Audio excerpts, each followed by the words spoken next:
Continuamos neste bloco falando sobre erros de raciocínio num texto.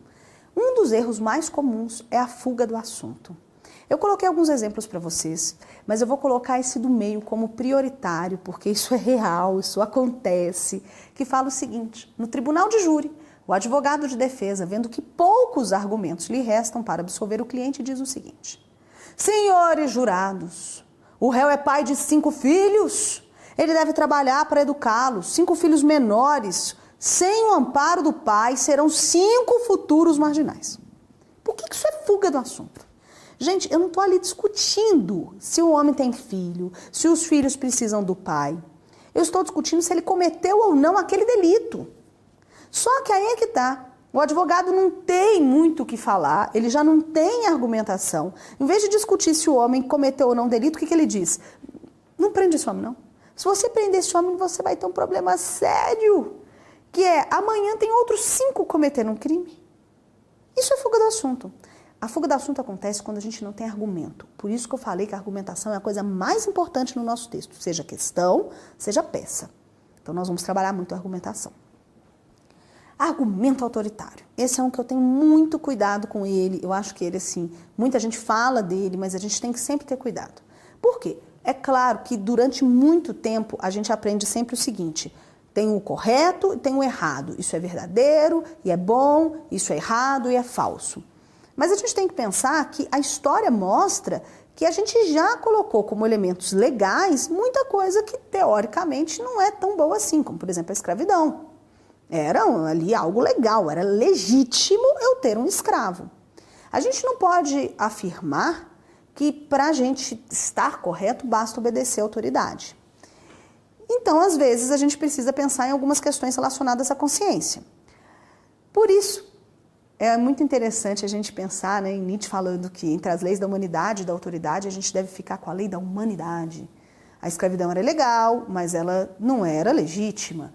A eleição indireta para presidente no Brasil ela era legal. O AI-5, ato institucional número 5, ele era legal, mas não sempre legítimo.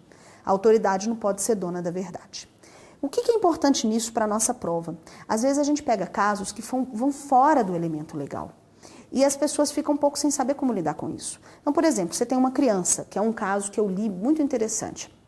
A criança, ela era filha, né, sanguínea de uma mãe e um pai, né, uma mulher e um homem. Porém, este homem, ele apenas ficou com essa mulher que era amiga dele para que ela engravidasse, porque na verdade essa mulher era casada, vivia com outra mulher. Então, veja bem, essa criança foi criada por 2 mulheres. E este homem nunca participou da vida dela. Por que ele nunca participou da vida dela? Porque, na verdade, ele era amigo desse casal, dessas moças, e ele auxiliou para que elas pudessem ter um filho. Por que eu estou contando esse caso? Porque a mãe biológica morreu. Isso é um caso que eu acompanhei. A mãe biológica faleceu. E a lei dizia o quê? Que o direito da criança era do pai. Só que essa criança já estava com uns 13 anos de idade e a outra referência que ela tinha era uma mulher que legalmente não foi quem registrou, que legalmente não era biologicamente vinculada a ela. A lei naquele momento não amparava essa mulher, mas essa mulher, ela tinha aquela criança como meu filho. E aquele filho tinha aquela mulher como mãe, eu tenho 2 mães. Então você às vezes fica muito preso só ao elemento legal e pode aparecer numa prova uma situação que você tem que pensar em outros elementos para que você junto com o elemento legal possa trabalhar. Então pensem bastante nisso, muito cuidado com só decoreba. Vamos pensar que vocês, para serem bons advogados, vocês vão saber a lei, mas para serem excepcionais, vocês têm que conseguir ir a lei, bem além do elemento legal em si. Próximo elemento que nós vamos trabalhar é a confusão causa e efeito. O que é isso? Toda causa gera um efeito, nós vimos isso. E vimos que é muito bom usar causa e efeito. Foi uma das técnicas que a gente viu num bloco lá atrás, no segundo bloco. O problema é quando a pessoa bagunça a causa e efeito. Isso que eu vou ler com vocês é uma entrevista real que aconteceu com um professor. Olha que triste a gente ver que isso acontece. Pergunta do jornalista: por que existem pobres e favelados? A pessoa responde: porque não toma iniciativa de trabalhar, não quer estudar nem prosperar. Quer dizer, qual que é a causa de ter pobre? Ah, porque a pessoa não quer trabalhar. Se ela quisesse trabalhar, ela não ia ser pobre. Como se isso fosse a causa. Olha o problema. E aí pergunta, mas não seria possível alfabetizar essas pessoas? Aí ela fala, não, eles são indolentes, rejeitam qualquer auxílio. Mas não é o caso do Machado de Assis, que embora humilde e favelado, chegou à maior posição intelectual do país. Veja quanto pode o esforço pessoal. Ué, mas e o Machado de Assis, ele não era pobre e favelado também? Pobre, favelado, negro, não é isso? Não teve escola, porque na época não tinha educação para todos.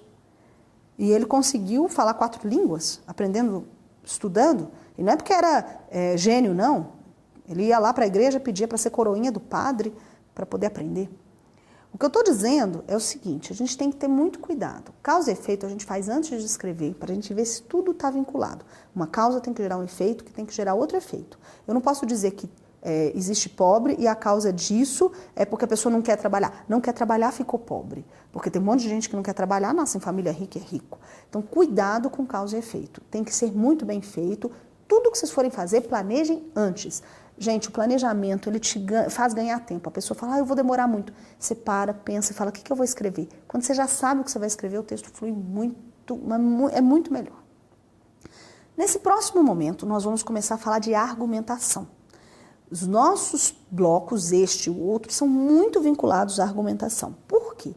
Porque a gente precisa argumentar bem. Se eu não argumentar bem no meu texto, eu vou dançar, seja questão, seja peça. Então, para a escrita de um texto jurídico, a argumentação ela é importantíssima. Para isso, eu vou rapidamente, a gente falou da filosofia por meio de Aristóteles, agora eu vou falar rapidamente da retórica. A retórica, pode puxar por gentileza, é a arte de argumentar. E o que é argumentar, gente? Argumentar envolve 2 coisas, convencer e persuadir. O que é convencer? Convencer é falar a razão do outro. É você fazer a pessoa mudar de ideia pelo pensamento. E persuadir é falar a emoção do outro. É fazer a pessoa mudar de ideia, não porque ela pensa de forma diferente, mas porque ela foi levada por uma questão emocional. Quando a gente persuade alguém, então, esse alguém realiza algo. Mas às vezes uma pessoa ela é persuadida a fazer uma coisa e ela não está convencida a fazer aquilo.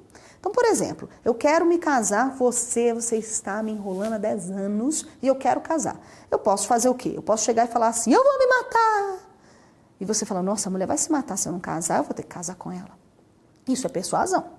Agora, eu posso chegar em você e falar assim, aqui, você tem sua casa, eu tenho uma amiga, eu pago aluguel, você paga aluguel, a gente tem um monte de despesa. Eu fiz uma conta aqui, a gente economizaria 100 mil reais por ano se a gente estivesse numa mesma casa.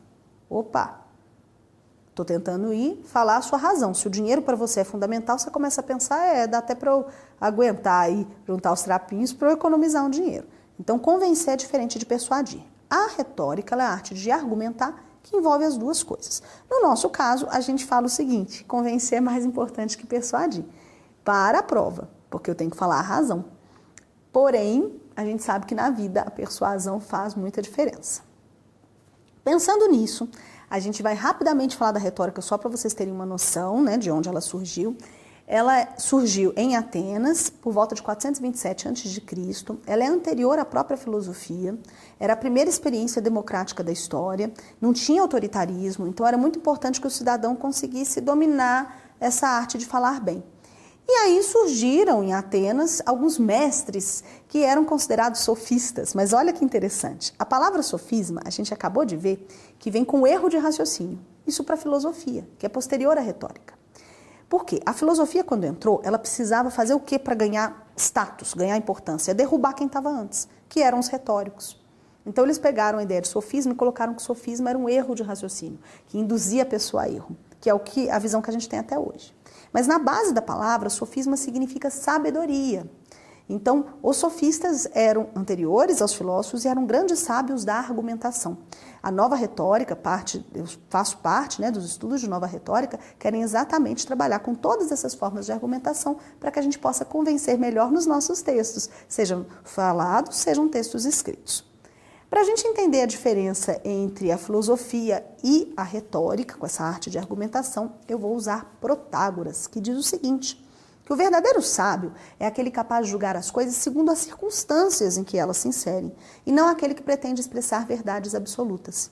Ou seja, a retórica, gente, ela trabalhava a teoria do ponto de vista, e não aquela ideia de é certo ou errado, não é um único ponto de vista. Essa é a diferença básica entre a filosofia e a retórica. Na filosofia, a coisa ou é verdadeira ou é falsa.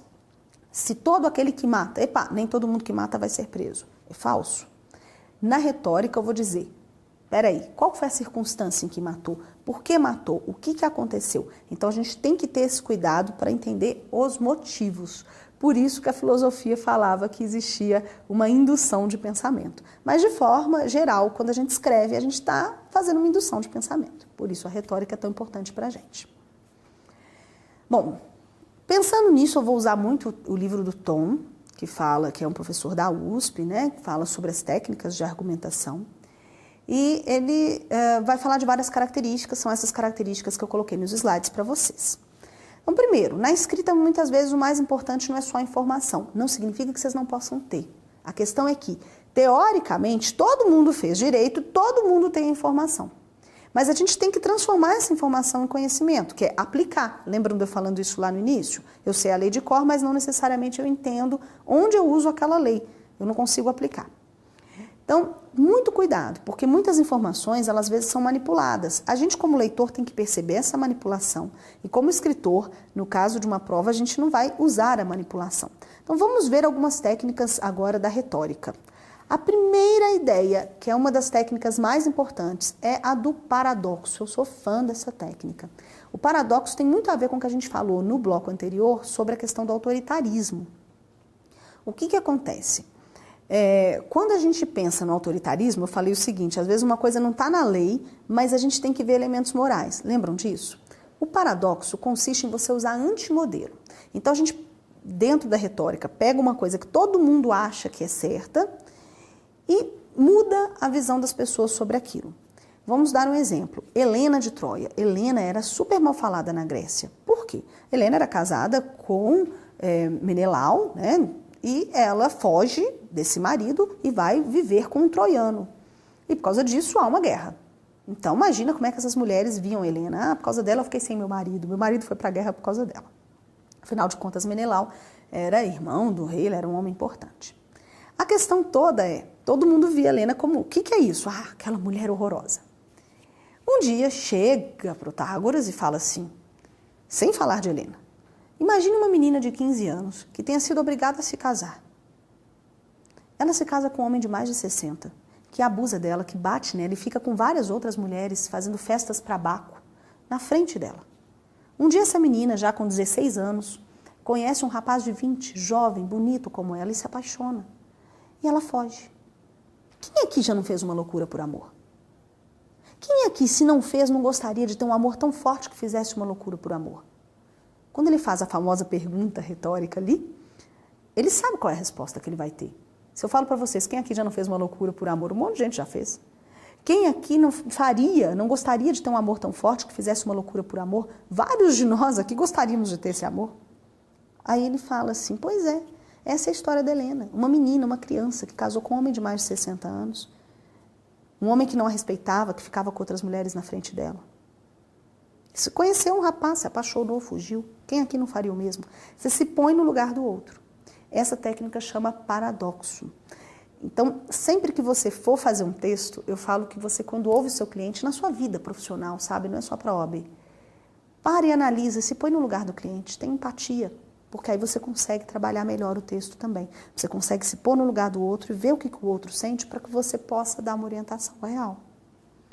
A retórica clássica, gente, ela se baseada, então, na diversidade dos pontos de vista e não, como eu falei, numa visão única.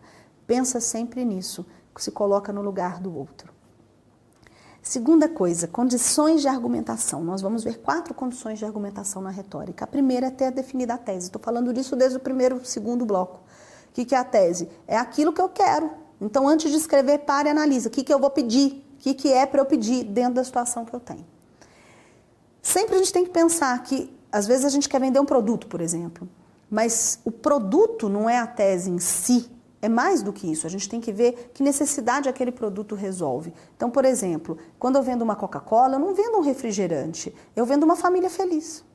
No plano das ideias, as nossas teses são as próprias ideias. Então, aquilo que eu vou pedir na minha petição, por exemplo, é a minha tese. Aquilo que eu vou responder na minha questão é a minha tese. Eu preciso ter isso em mente antes de fazer o texto. Então, primeira coisa, defina a sua tese. Defina assim, olha, essa pergunta é essa, eu tenho que responder com base naquela lei. Quando eu já sei disso, eu sei como é que eu vou escrever. O planejamento que eu falei no curso todo, né, nesse pequeno curso nosso.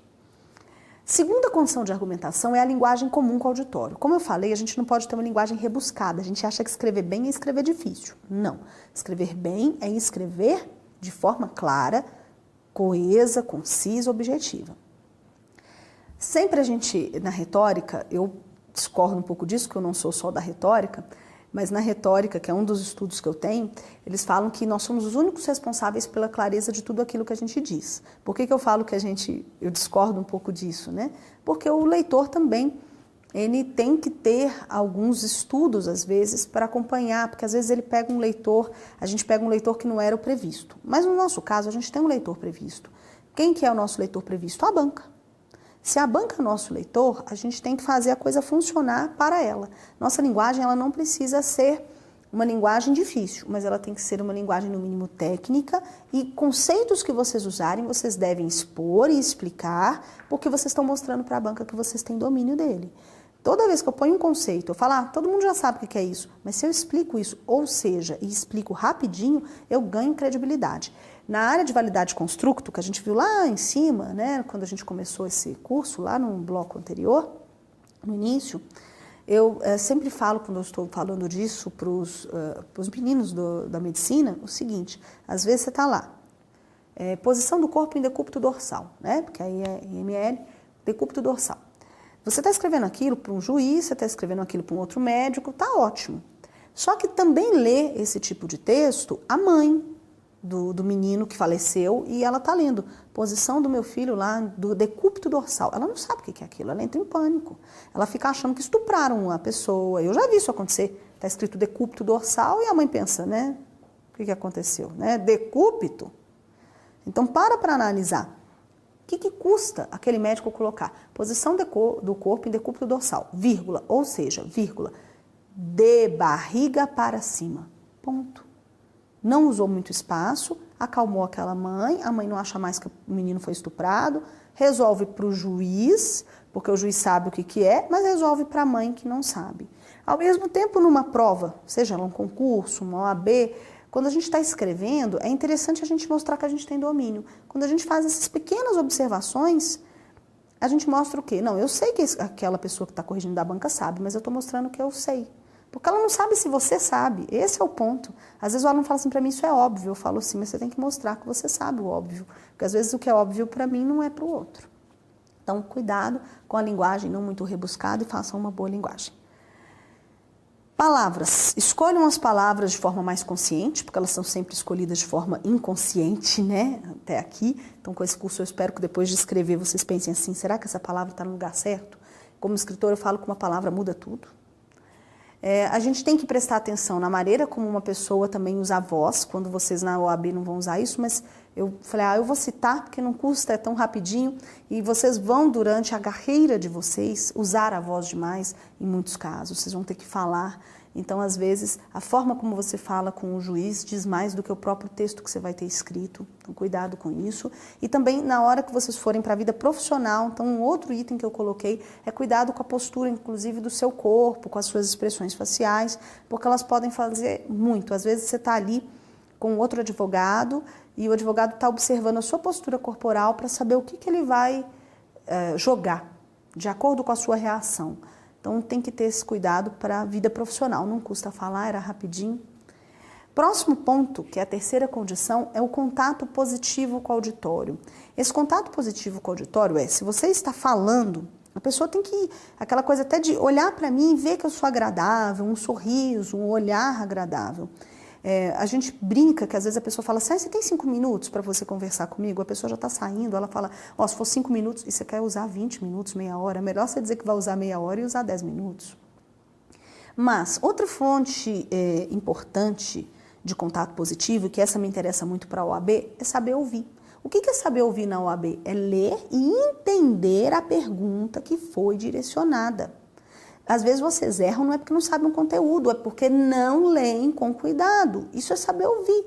E aí, se eu já mostro que eu entendi a pergunta e que eu estou respondendo, isso é um contato positivo. Outro é a escrita. A escrita tem que estar legal. Faz essa escrita com um contato bonito, no sentido de fazer uma letra legível, de não ultrapassar a margem, porque senão a pessoa, antes de corrigir tua prova, já olha, vê aquele negócio cheio de coisa mal feita, passou margem, horroroso, já dá uma vontade de ler. Então, cuidado com isso. E, finalmente, nossa quarta e última condição desse bloco é agir de forma ética. Nós precisamos ser pessoas éticas. Então, cuidado com o que você coloca na prova, porque se mostrar que você não é ético, você não consegue, obviamente, advogar bem. A primeira fase, inclusive, que é a fase de múltipla escolha, ela tem muitas questões vinculadas à ética profissional, né? Então, por exemplo, a pessoa te contratou, aí depois ela desistiu do processo.